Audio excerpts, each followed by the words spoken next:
kur Hygerta ende nuk e kishte marrë veten nga të qeshurat, në dhomë hyn edhe disa nga banorët e tjerë, të hutuar pse po bëhej gjithë ai zhurmë. Bia, me seriozitetin e saj tipik që e ka vetëm kur thot ndonjë absurditet, i u drejtua prap Hygertës, po çka kaq që është timoj? Unë thash vetëm që flej si bibilush. Hygerta, sa po dëgjoj fjalën prap, shpërtheu edhe më fort. Në ato qaste hyri Benita, duke mbajtur një gotë ujë në dorë. Ç'po ndodh këtu?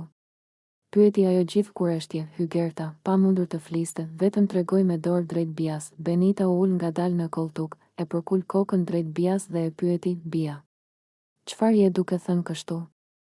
Bia ngriti supet, krejt e bindur se ishte normale. Thash që flej gjumë si bibilush. Ku është problemi?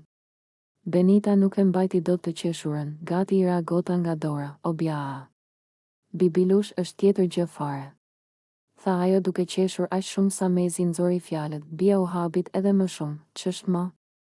Ma shpjegoni. Se unë mendova që është diçka e ëmbël, si bebush i vogël, a diçka e këndshme.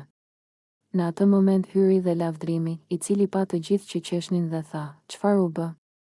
Kush e shpiku fjalën e ditës? Benita i tregoi shkurt. Bia thot flej si bibilush. Lavdrimi u mbajt të dera duke qeshur, duke tundur kokën. O Bia, vetëm ti mund t'i bësh fjalët kështu. Të reja, të çuditshme, po gjithmonë për t'u qeshur.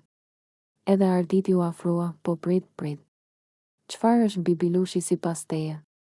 Bia u përpoq të ruan të seriozitetin, si një bebush që fle bukur. Ja, thjesht kështu.